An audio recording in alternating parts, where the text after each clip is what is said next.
इस कहानी का उद्देश्य किसी की भावनाओं को ठेस पहुंचाना नहीं है, बल्कि मनोरंजन करना है। इसे अन्यथा ना ले। आह, हम्म, आह है। बहुत अच्छा लग रहा है। अंकल को बहुत मज़ा आ रहा था। थोड़ा ज़ोर से और ज़ोर से। मुझे बेहद मज़ा आ रहा था और सर को भी।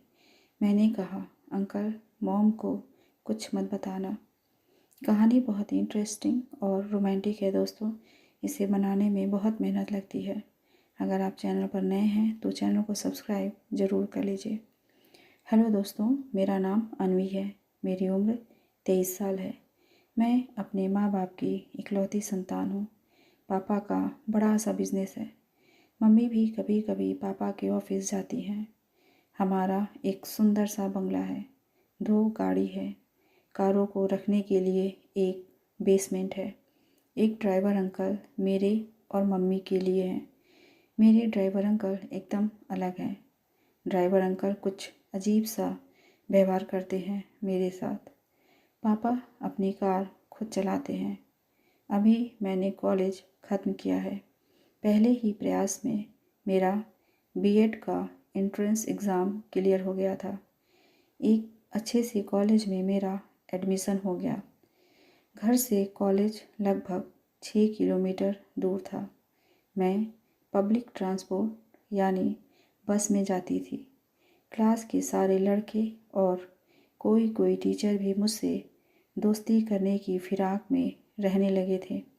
कॉलेज के दिनों से ही मेरे पास एक अच्छा सा मोबाइल आ गया था। मुझे खुद भी लोगों से दोस्ती करने में बेहद आनंद आता था। हमारे सारे सर 40 साल के ऊपर के ही उम्र वाले हैं। बात उन दिनों की है जब ठंडी का मौसम था। मैं कॉलेज जाते टाइम शर्ट, जीन्स और एक चेन वाला स्वेटर पहनती थी।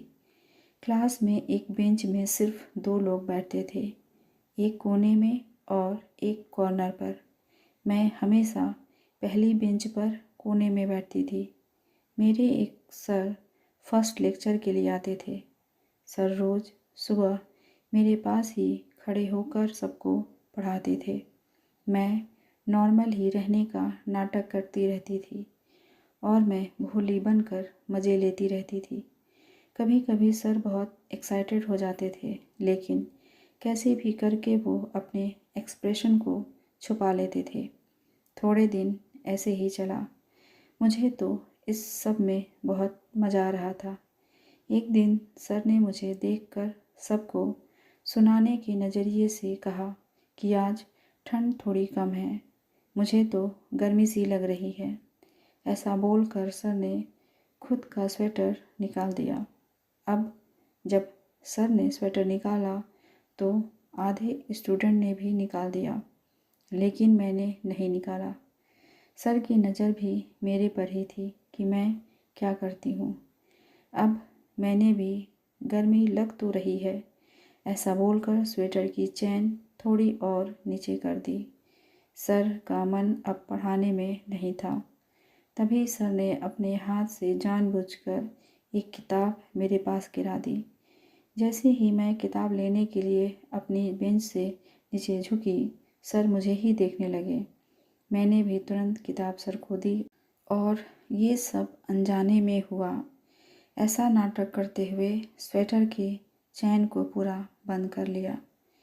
ये सब मैंने ऐसे किया था जिससे सर को लगे कि ये सब इतने दिनों से जो हो रहा था वो अनजाने में ही हो रहा था। मैं अब ऊपर बेंच पर सीधी बैठ गई। खैर, ये बहुत दिनों तक चला, लेकिन आगे मामला मैंने बढ़ने नहीं दिया। सर भी यही समझ रहे थे कि ये सब एक इत्तेफाक से हुआ था। हालांकि इतने समय में सर ने ये जान लिया था कि मैं पब्लिक बस से आती हूँ, तो वो मेरा पीछा करने लगे। अब स्कूल ख़त्म होने के बाद हालात ये होने लगे थे कि मैं जिस बस से घर जाती उसी बस में सर भी अपने घर जाने लगे थे। खाली सीट हो तो मेरे बाजू में ही आकर बैठ जाते या भीड़ हो तो मेरे साथ ही खड़े रहते। तब भी उन्होंने मेरे साथ कभी कुछ भी करने की कोशिश नहीं की। अब हुआ यूँ कि एक दिन कॉलेज ख़त्म होने के बाद हम दोनों बस स्टैंड पर बस का इंतज़ार कर रहे थे। थोड़ी देर में बस आ गई, लेकिन उस दिन बस में भीड़ कुछ ज़्यादा थी। तभी सर बोले, अन्वी, तुम कैसे भी करके बस में चढ़ जाना, दूसरी बस का कोई भरोसा नहीं कि कब आए। जैसे ही मैं बस में चढ़ने के लिए सीढ़ी के पास गई, सर मेरे पीछे ही थे और धक्का मुक्की में कुछ पल बाद हम दोनों ही बस में चढ़ गए थे। और चूँकि भीड़ ज़्यादा थी तो सर मेरे पीछे खड़े थे। बस का ड्राइवर बार बार ब्रेक लगा रहा था, जिससे सर का धक्का मुझे लग जाता था। लेकिन ये सब भीड़ की वजह से हो रहा था। सर ने भी ये बात नोटिस की और वो जानबूझकर मेरे पीछे खड़े हो गए। मुझे बेहद मज़ा आ रहा था और सर को भी। ये सब तो मैं हरगिज़ नहीं चाहती थी, तो मैंने पीछे पलटकर सर को गुस्से से देखा और सर थोड़ा पीछे हट गए। सर भी शायद डर गए थे। कुछ महीने बाद सर का ट्रांसफ़र हो गया। छुट्टियों में तो मैंने कुछ खास किया नहीं और कॉलेज शुरू होते ही फिर से मुझे वो सब पुरानी बातें याद आ गई। कॉलेज में बहुत से लड़कों ने मुझे प्रपोज़ भी किया। मैं किसी को हाँ नहीं बोली, यहाँ तक कि मैंने किसी को अपना नंबर भी नहीं दिया। मैं किसी तरह का रिस्क लेना नहीं चाहती थी। कॉलेज में आते ही मैंने थोड़े नए कपड़े भी लिए थे, जिसमें ज़्यादातर जीन्स ही लिए थे। जीन्स के अलावा मैंने कुछ T shirt, leggings, salwar suit आदि भी लिए थे। एक दिन ऐसे ही मैं कॉलेज से आकर पढ़ रही थी, तभी मम्मी ने कहा, चलो थोड़ा घर का सामान लेकर आते हैं। मैं तैयार हो गई और एक मैंने छोटा सा पर्स ले लिया। हम दोनों ड्राइवर के साथ गाड़ी में बैठकर बाज़ार चले गए। हमने घर के लिए किराना, किचन के डिब्बों के 2 सेट, प्लास्टिक के डिब्बे आदि ऐसे कुछ सामान खरीदे और गाड़ी के डिक्की में रखकर घर वापस आने लगे। जैसे ही हम निकले कि मम्मी के फ़ोन पर पापा का कॉल आ गया और उन्होंने मॉम को अपने ऑफ़िस बुलाया। मम्मी ने मुझसे कहा, तुम और अंकल घर जाओ और हाँ, पीछे ही बैठना, मैं ऑटो से ऑफ़िस जाती हूँ। वो ऑटो में ऑफ़िस चली गई। अब मैं और ड्राइवर अंकल गाड़ी में घर की ओर जा रहे थे। तभी मेरे दिमाग में एक आइडिया आ गया। मैं अपने ड्राइवर अंकल के बारे में बता देती हूँ। उनकी उम्र 50-55 के बीच की रही होगी। मैं उनको अंकल और वो मुझे छोटी मैडम कहकर बुलाते थे। मुझे जो आइडिया आया था उसी के मुताबिक मैंने सोचा, क्यों ना अंकल से गाड़ी रुकवा लूँ और आगे की सीट पर बैठ जाऊँ। अपने आइडिया के मुताबिक मैंने रास्ते में ड्राइवर अंकल से एक कपड़े के शोरूम के बाहर गाड़ी रुकवाई और एक कपड़ा देख कर आती हूँ, ऐसा बोलकर मैं अंदर चली गई। अंदर जाते ही मैंने एक ड्रेस खरीदा और अपने पास एक छोटे पर्स में डाल ली और बाहर आकर गाड़ी में आगे बैठ गई। गाड़ी में बैठते ही ड्राइवर अंकल ने गाड़ी घर की ओर ले ली। इसी बीच 1-2 बार उनके हाथ मेरे जांघों को टच कर गए। जब भी मेरी नज़र उनसे टकराती वो मुस्कुरा देते। मुझे उनकी नज़रें कुछ अजीब लग रही थीं। थोड़ी देर में हम घर पहुँचे और गाड़ी बेसमेंट में पार्क की। जैसे ही हम नीचे पहुँचे, मैं तुरंत गाड़ी से नीचे उतर गई। मैंने ड्राइवर अंकल को बोला, आप अंदर से डिक्की खोलें, मैं सामान निकालती हूँ। ड्राइवर अंकल ने डिक्की खोली और मैं झुकती हुई सामान निकालने लगी। मुझे मालूम था कि ड्राइवर अंकल भी तुरंत सामान निकलवाने आएंगे और ऐसा ही हुआ। वो भी तुरंत अपनी सीट से उठकर पीछे डिक्की की साइड आए।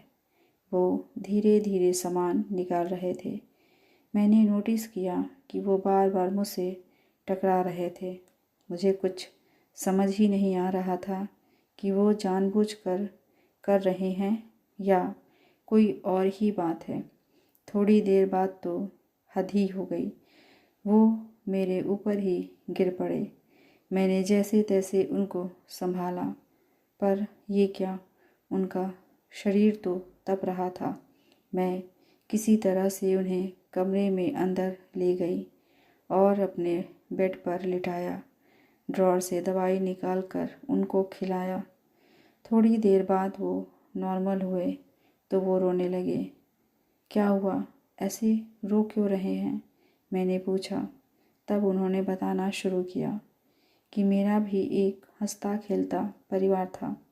तुम्हारे उम्र की ही मेरी एक बेटी थी। मेरा बहुत ख्याल रखती थी। आज उसकी बहुत याद आ रही है, क्योंकि मेरे सिर में सुबह से ही बहुत दर्द हो रहा है। वो होती तो मेरे सिर की बहुत अच्छी मालिश कर देती तो मुझे आराम मिल जाता, पर अब ऐसा नहीं हो सकता, क्योंकि कोरोना ने मुझसे मेरी बेटी छीन ली। कहकर अंकल फूट फूट कर रोने लगे। मैंने अंकल को शांत कराया और फिर अंकल से बोली, मैं आपके सिर की मालिश कर देती हूँ। मैं भी आपकी बेटी जैसी हूँ। अंकल बोले, नहीं छोटी मैडम, आप नहीं। बड़ी मैडम को पता चल गया तो मेरी नौकरी चली जाएगी। मैंने उनकी बातों को अनसुना करते हुए उन्हें सोफे पर बैठा दिया और तेल की बोतल ले आई। अंकल मना करते रहे, पर मैंने धीरे धीरे मालिश करना शुरू कर दिया। थोड़ी देर बाद आह है, बहुत अच्छा लग रहा है बेटा। अंकल को बहुत मज़ा आ रहा था। तुम बहुत अच्छी हो बेटी, अंकल बोले। थोड़ा ज़ोर से, और ज़ोर से दबाओ बेटा, बहुत तेज़ दर्द हो रहा है, अंकल ने रिक्वेस्ट किया। मैं अपनी पूरी ताकत से मालिश करने लगी। अंकल ने आंखें बंद कर ली। उन्हें आराम मिल गया था। मुझे ऐसा लग रहा था कि ज़िंदगी का सबसे बड़ा सुख यही है कि बच्चे माँ बाप की सेवा करें। मैंने कहा, अंकल मॉम को कुछ मत बताना। 10 मिनट बाद हम दोनों अपने अपने काम में लग गए। मैं पढ़ाई करने लगी और अंकल ने गाड़ी साफ़ की। कैसी लगी आपको ये कहानी, कमेंट करके ज़रूर बताइएगा। मिलते हैं अगली कहानी के साथ। धन्यवाद।